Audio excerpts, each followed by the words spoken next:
Alright. Most people say welcome back, but I think this is my first video doing something like this.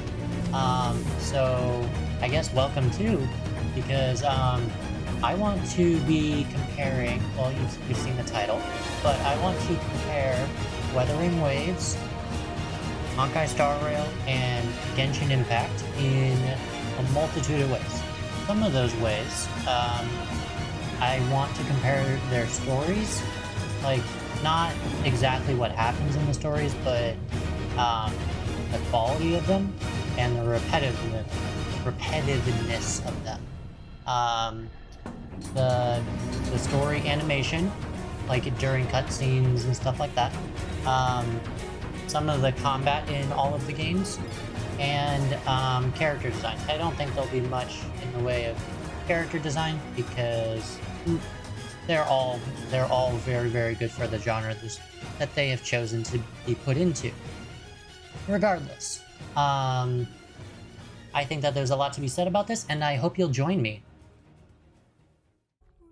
Alright, so first on the list is Wuthering Waves story.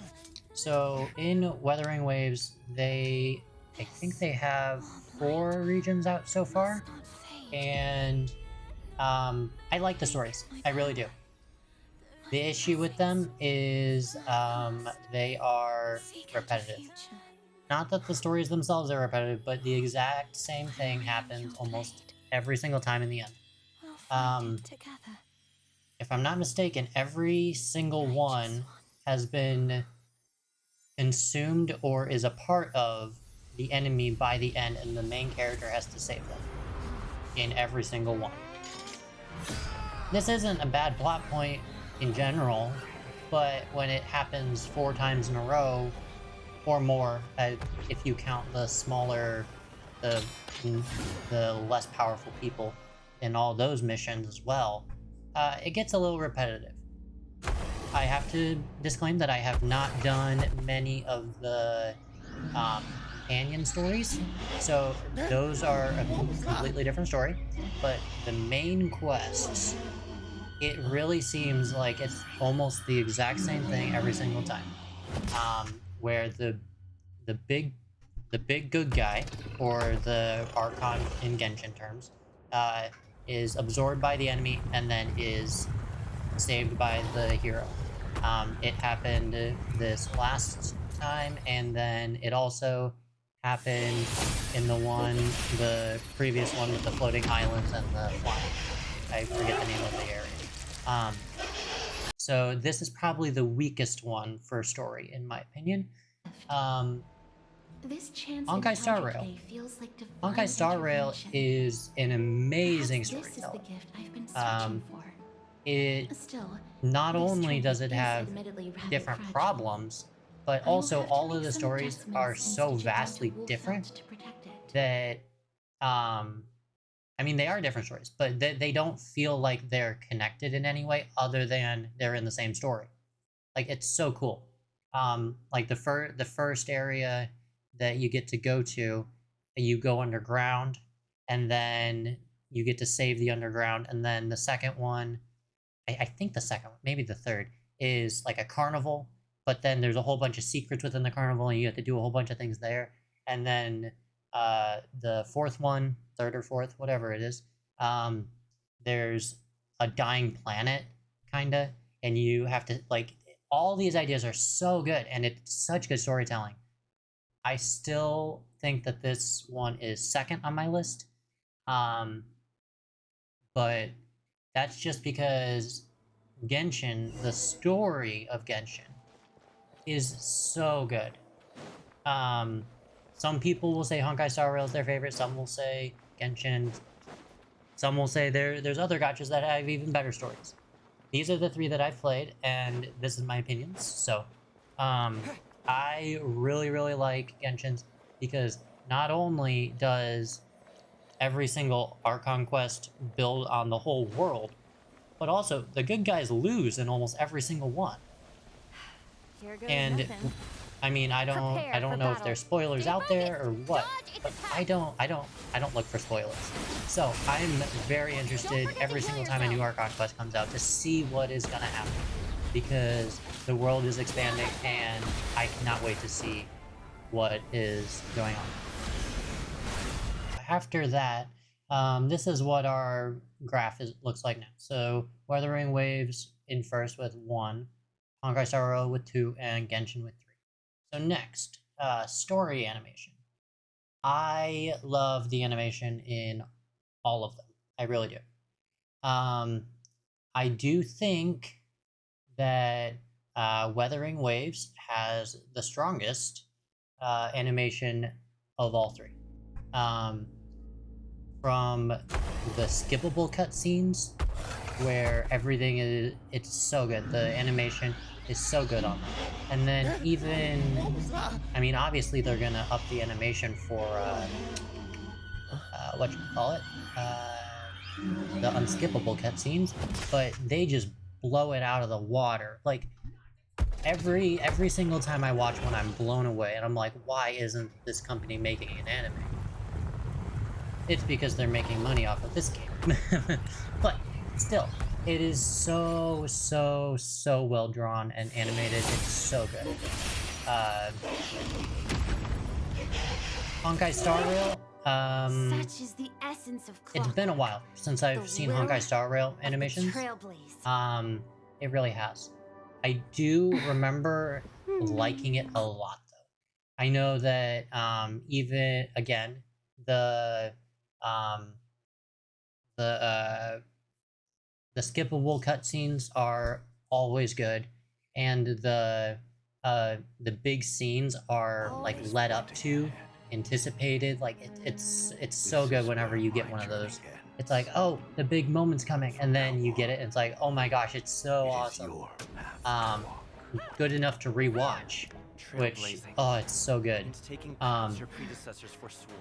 But I can't really, I mean, I can say that the story animation for Genshin for unskippable cutscenes is good. The animation is great. The one thing that I don't like about Genshin that Wuthering Waves and Honkai Star Rail does way better is... Actually, I don't even know, maybe Honkai Star Rail doesn't do it anymore, but Genshin, at least in English, it doesn't... They don't sync the mouths to what the words are saying. So it's really hard to watch, at least for the skippable cutscenes. It's really hard to watch because whenever they're saying like, yes, I have food, let's go get food at the bar, their mouth moves twice. I don't know if it's because it's synced for a different language or what. That actually might be the case. But I'm gonna give Genshin third on this just for that reason. Or the worst on this for that reason. So, yeah. And yeah, there's not much else to say about the story animation. You have to watch it to understand like how amazing the amount of time and effort put into it. Like, yes, it's a gacha, and yes, people spend tons of money, and oh, gachas are out to get your money. But at the end of the day, they are free games that you can go and just watch hundreds of hours of story for free. Like that you can do that. You don't have to spend anything on these. And I think that the story animation of Wuthering Waves and Honkai Star Rail are way better than Genshin. They're all good, but there are some things that I would definitely like Genshin to improve upon. So this is what the new board looks like, giving 1 to Genshin and 2 more for Honkai Star Rail, and 3 for Wuthering Waves being my favorite for this.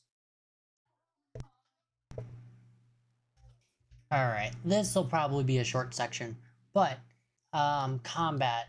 So I personally do not like turn-based games.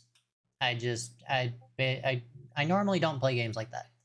Honkai Star Rail is a turn-based game, and I love it. It's so good. Honkai Star Rail is, I don't think it's my favorite of the 3, but it is definitely not last. when it comes to combat. This game is so much fun, especially since every single day you can just log on, you can set it to auto, and then it'll do your dailies for you. The other two, you can't do that. I think my least favorite is actually the one that I played the longest, which is Genshin, actually. Genshin is probably the least complex and simply simplified version of Wuthering Waves. And is it fun? Yes, I love playing Genshin. But out of these three, it is definitely my least favorite. Wuthering Waves is my favorite one to fight in. There is so many different attacks that you can do and combos, and there's, instead of artifacts, there's echoes, and it's 5 per set, so it is harder to grind, but they give you way more in return. And the material system is great. I love I love fighting in Wuthering Waves. It's so much fun. Um, so yeah, that alone will make me go play Wuthering Waves over Genshin or Honkai Star Rail. Again, Honkai Star Rail is really good because you can just go in, do your dailies. It's not really a chore because you can just hit auto. It really is. Where Genshin is kind of feeling like a chore nowadays. Is it still fun? Yes, I love helping people out, and it is great. It's a great feeling to whenever you get to help out a friend or help out a random, especially with the new endgame content being co-op friendly. It's so much fun.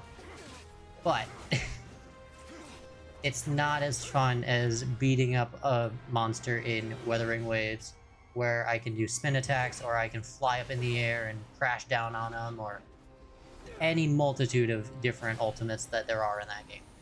Yes, there are some of those in Genshin, but they just don't compare. Especially since whenever we were talking about the story or the story animation, the animation for combat also kind of follows through.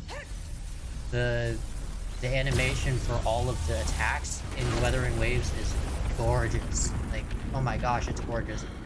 I think Honkai Star Rail also takes second in that, and Genshin takes last, just for the fact that it's well animated.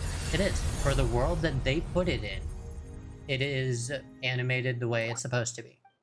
Wuthering Waves, in my opinion, is just more detailed, and I like it more.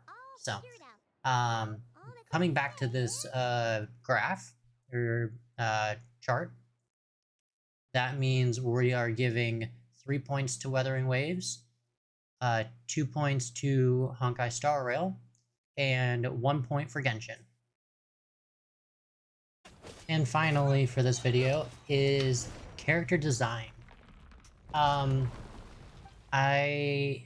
I'm gonna kind of do a cop out on this one and just give all of them 3s, because Wuthering Waves characters are made for Wuthering Waves. The detail in all of the characters' skins and the character designs themselves are all really detailed and really gorgeous. But Genshin does not need that level of detail. Genshin's characters are detailed, especially the skins. The skins that you can get on Genshin, whether you get them for free or you buy them with the buyable gems, those are really detailed. But the normal character skins, they are really good looking. They're really good, especially for the kind of world that is painted around them. And I'm gonna say this exact same thing about Honkai Star Rail. The characters there are all painted or drawn or whatever, animated, however you want to say it, for the world that they are living in. And they're all gorgeous. Um, I I don't want to. I really don't want to pick characters over one another because all of the characters are amazing. Um, I will say I'm not gonna give less points or anything because of this, but because the story of Wuthering Waves is kind of the same thing over and over, I feel more towards the Genshin and Honkai Star Rail characters just because I know them a little bit more and because the story in my mind is a little bit better, and it shows you who the characters are. I'm sure Wuthering Waves tries to do some of that, um, but whenever you have the same exact plot and almost the exact same outcome every time, I lose some of it. I really do. But I'm still gonna give all of them threes because the character designs are fantastic in all of them, and they're all designed for their own worlds. If you guys have any different opinions on any of this, please let me know down in the comments below. If this one gets enough views and likes, maybe I could do one on the end game content and events of all three of these. That would be really fun. Um, but you guys gotta help me out here. I help you, you help me, kind of thing. So, yeah, and this is the first video that I'm doing like this. So if you guys liked it, please let me know. If there's anything that looks weird or criticisms, please let me know in the comments. Or things that you liked about it, you want me to keep doing. I will try my best to do that as well. But yeah, this has been really scary for me. So until next time, everyone, bye!